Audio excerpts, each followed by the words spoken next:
County Fairgrounds and Cool K here. Do I have Trevor and Lorena? How Hi. are you? And you're a comedy magic show, right? Correct. Yes, we are. Okay.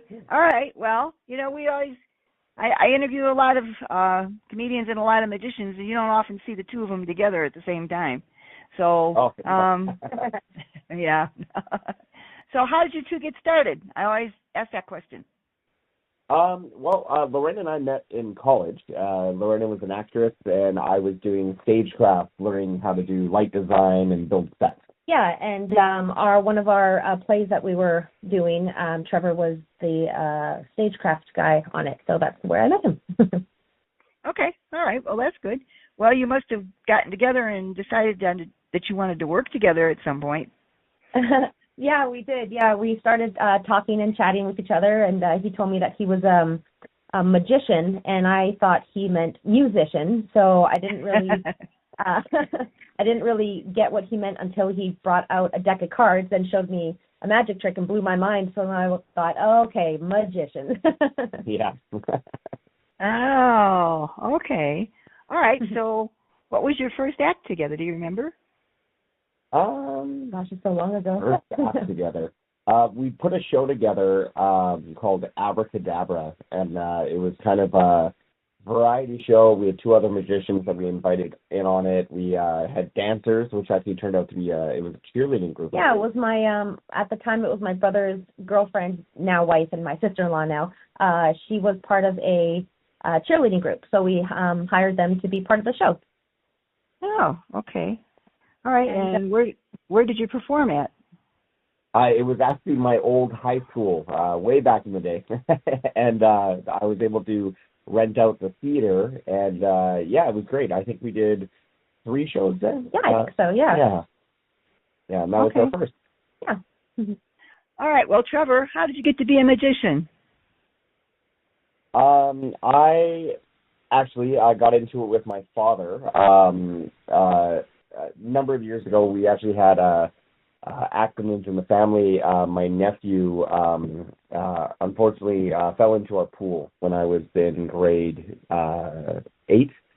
And to kind of sum up the story, my nephew, he did survive, but we were in the hospital for quite a long period of time. And while we were there, my dad actually met a magician, and his name is, I believe it was Chris the Clown. I'm sorry, it's escaping me right now. But anyways, he saw this magician. He was a clown magician, and he was going over through the ICU and through the hospital and kind of making everyone forget the situation they were in and making them laugh. And we saw this, and it was just something that I liked and I was interested in, and we wanted to do. It was with all this stuff happening. With everything that was happening, for the fact that this guy can, take everything, take all your,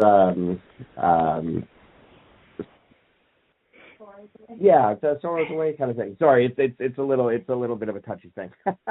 So. Oh, well, I always ask my magicians how they got started, and most of them started when they were younger, and it became a lifelong passion. So that's okay. Okay. All right. So you did that first show together. Had you done any magic shows, Trevor, before that by yourself? Not by myself. Like, I performed a couple things at school. Like, my father, like I said, he brought some simple magic home. I was playing with it. I would go test it out at, in my class and stuff like that. And then my dad and I actually started performing as the Water Boys, and we did kids' birthday parties. I'll never forget the first kid's birthday party we did. We were kind of tag teaming, doing tricks together, and at the end, I want to say we probably did an hour of entertainment. It was our first show. I think they paid us $30 or something, and I remember saying to myself, this is what I want to do for the rest of my life. This is great. So.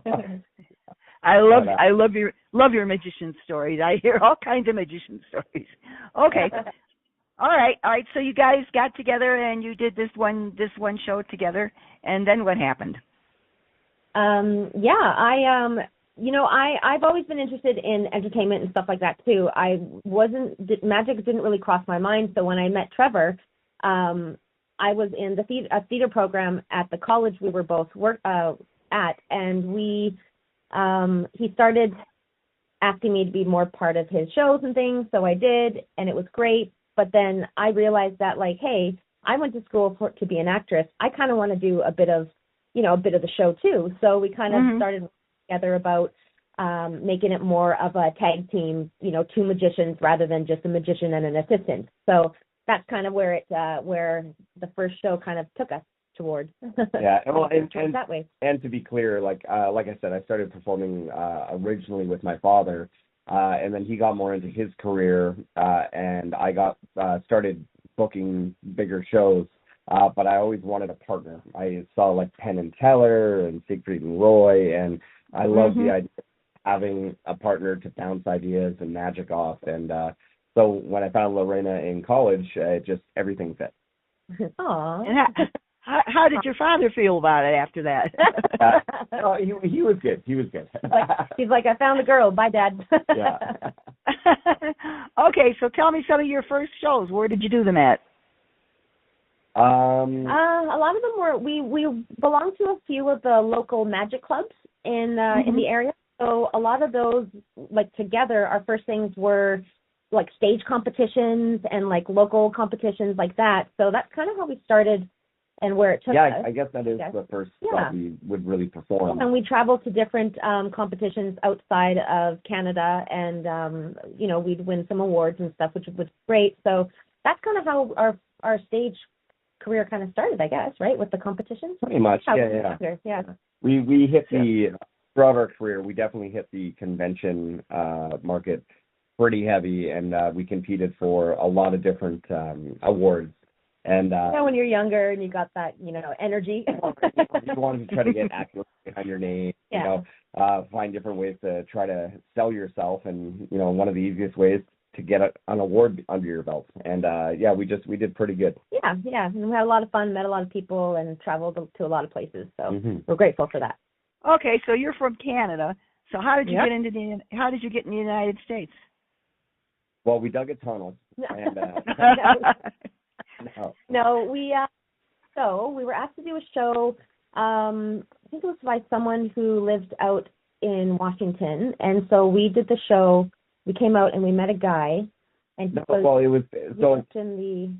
through the just to back up a little bit, like through the magic conventions, we met other entertainers, and that kind of snowballed into us being invited to fill in for other entertainers when they couldn't do the gigs. Right. So we actually it was Matt Baker, I believe, who asked us to fill in at a show in Everett, where we met a gentleman, Rob Stubrud from Leapfrog Entertainment, and he asked if we'd ever thought about doing the fair market before. And it never really crossed our mind. Well, we've heard about it and stuff, and it was something that we never really tried to go into, but we knew the market was there. We were really trying to focus on cruise ships at the time, trying to get our demo all together and trying to really craft our show towards that market. And so we took a chance with the fair industry, and we did really well. And I'll never forget three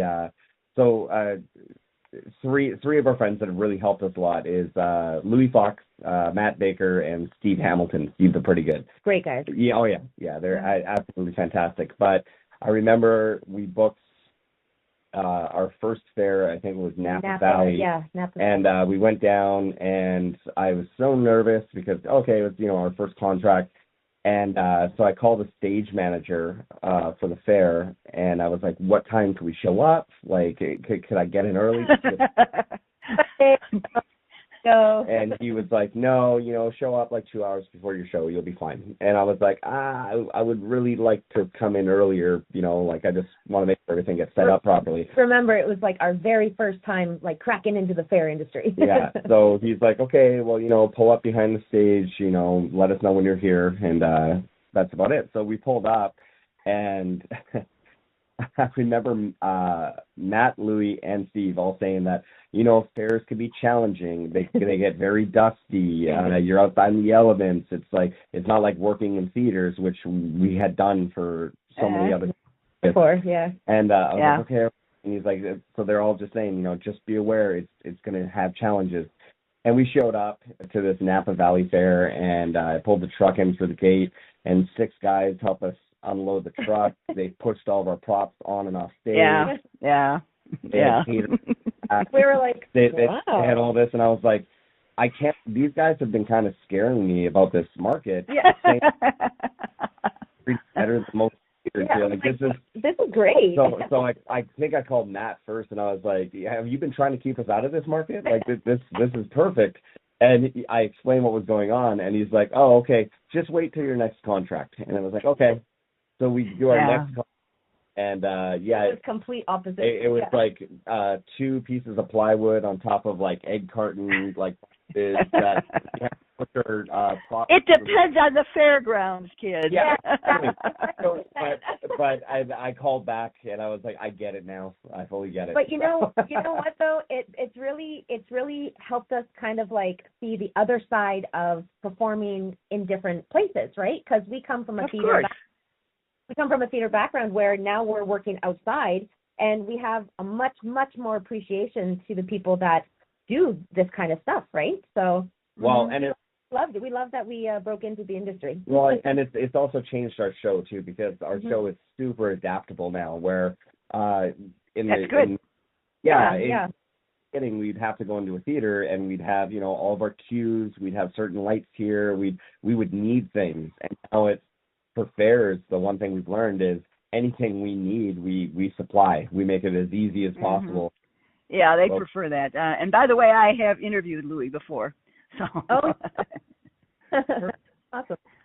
Okay. All right. And from the experience that I have with this, I will tell you that the bigger fairs that have the most attendance probably can do more for you, but the little fairs often have very good clientele and a very good crowd and a very good mood too. Oh, for sure. Yeah, we've worked both state fairs and county fairs, and although they can be different for sure, but we love them. We love working both of them. Even like some like one-day festivals and stuff, and it's like everyone that we've come across they're always happy. They're always there to have a good time. Yeah, it's like right. Yeah. Right. Like it's been great. And like I said before, we've just met some amazing people along the way. Yeah. It was good enough advice and everything too. So keep building what we call our fair family. Very strong. So are you guys doing your own booking? I'm curious. No. Right now we have Leapfrog Entertainment, who is our booking agent for the States. Yep. But we are expanding into actually Canada. We haven't really done a lot of fairs within Canada. So we're looking forward this year to really trying to push the Canadian market. Makes it a little easier for us as well. It is a smaller market than the U.S., but I think it would be a fun thing to do. Okay, so have you been overseas? North America, I guess. Yeah. We've done conventions. We've been hired for conventions on cruise ships, so we've done work on there.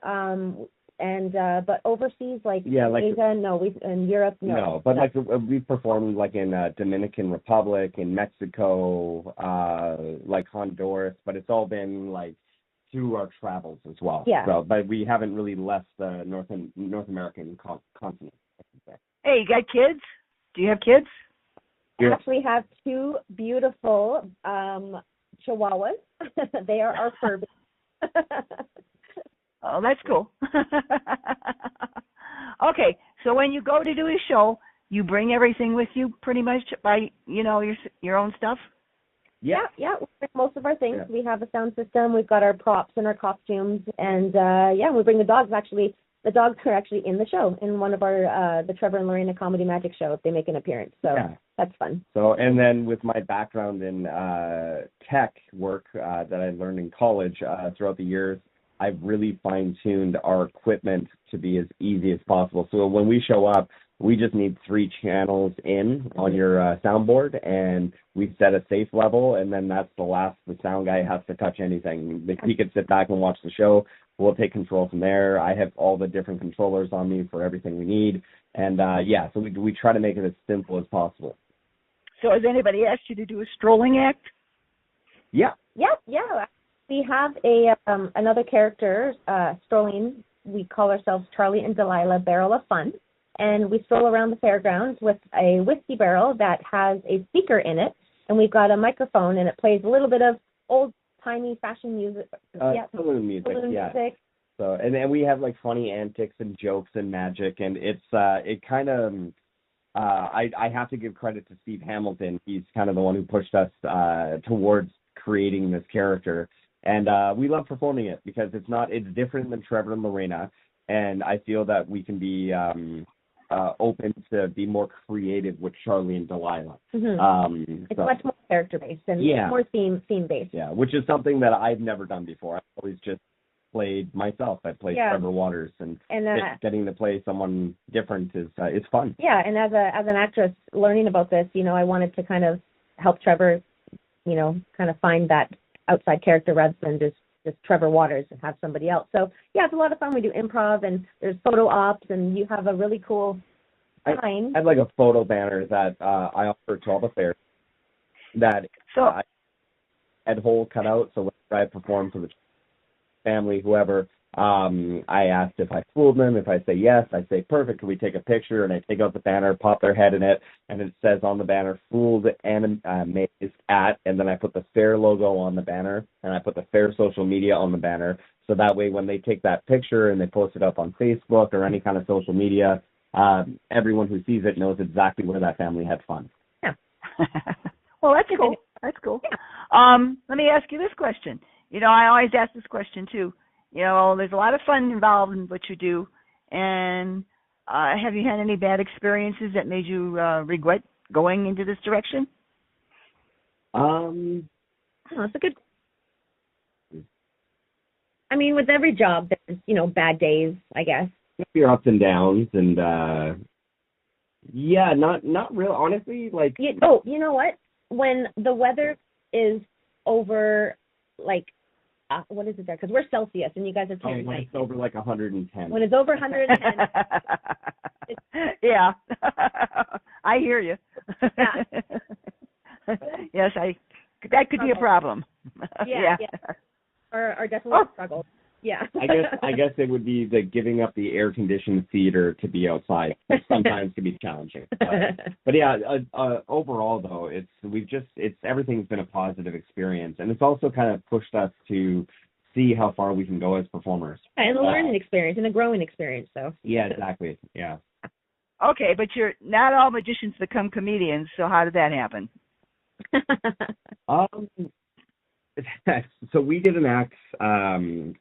Back in the day we competed with, and I can't even remember what we called it, but it was graceful, very it was an emotional act. We were maybe in our mid-20s, maybe. Yeah, and it was a fun act. My mom still says that it's her favorite act that we've ever done. A beautiful piece of music and choreography. Yeah, but we competed with it, and I sat down with a magician afterwards. His name was Murray Hatfield, and great friend, and he said that the act is fun, but we're too young to really show that kind of emotion on stage. It's people just don't get it. We don't resonate. We can't sell it that way. And I was like, okay, that's I'll take that in consideration. Yeah. And then we went and competed with it again in Beaverton, Oregon. At it used to be the Magic Jamboree, Stan Cranian's Magic Jamboree, and everything fell apart. Oh. And I couldn't help but just start laughing in the middle of the act, and it totally changed. It changed the vibe, yeah. Yeah, it would, yeah. And it was like, yeah, we're not the serious magicians. We're the comedy magicians. Yeah. And that's really when it clicked that this is the direction we have to go. This is the best suited for us. Yeah. Okay. Have you ever been at the Magic Castle? Yeah. We performed back in 2011. 2011, yeah. 2011. We won an award, an award at a big convention where tons of magicians were there and a bunch of ones that we've looked up to. And one of them was, at the time, he was hiring at the Magic Castle. It was Max Maven, Yeah. who was he was technically the booker, but he had just handed it off to another gentleman, Jack Goldfinger. And Max saw our show when we competed, and we were the last ones to pack up and leave the theater. We were at the Orleans in Vegas, and as we were walking out of the theater, he was standing outside, and he said to us, he's like, "Hey, just want to let you know, I know you sent me your promo video. I didn't really get a chance to go through it properly, but I will tell you, you should be working in the castle." And it was like, oh, okay, that's nice. Like that's oh yeah, that's cool. Yeah, and and then we got a call from Jack, and then we went down, and we had a great time. It was, magician Jason Andrews and juggler David Diebel. And we always have a fun time when even if we're not performing there, if we just go down to visit, we love going there. Yeah. Okay. A lot of good times. Okay. So all right. So I guess we've covered a lot of stuff. So Yeah. I'll get this up and get it posted. What states are you primarily interested in now? We would love to stick to the coast. We definitely like, we're just Northwest people, so we definitely love Washington, Oregon, even California. It's, we like being close to the coast, but it's funny though. I don't know if we have favorite states because each of them just has their own special little something. And, that is one of the coolest things about driving from fair to fair is you get to see so many things. When you fly to gigs, it's just you miss out on so much. Yeah. Yeah. And, yeah. We truly live in a very beautiful country. Okay. All right. Well, how do people reach you if they're interested in booking you? They can go to our website, trevorandlorenashow.com. All of our contacts on there. Plus, they can follow us on social media. We've got a Facebook, Instagram. You can check those out under either just Trevor Comedy Magic or just my name, Lorena Waters. We also have Trevor and Lorena Comedy Show for Facebook and for Instagram. And what do you got coming up shortly? Actually, in about a week. In a week. Yeah. We're heading up to West Kelowna, which is in the Okanagan in British Columbia. Beautiful place, like the valley and everything. Yeah. Beautiful water. But we've got a show up there at the Crown and Thieves Hotel. It's I think it's a winery. And our friend Michael Ryan Magic puts on a show. Yeah, puts on a show at a speakeasy in there. So, we're heading up there to do that on Sunday, May 4th. Yeah, very excited about it. It's fun. The room looks beautiful. So, how's the weather? Right now, the weather's decent. We do live in the Northwest, but it's actually it's sunny right now. I'll tell you, in our Canadian lingo, it's about 18 degrees right now. So, I don't know if that is American Fahrenheit, but I've been learning that. Okay. But it's nice. Okay, so we'll get this up and we'll list it with your website, and hopefully you'll get some bookings, and I've enjoyed talking to you. Oh, us too. Yeah, thank you. Thanks for reaching out. Bye-bye. Okay, bye. Bye.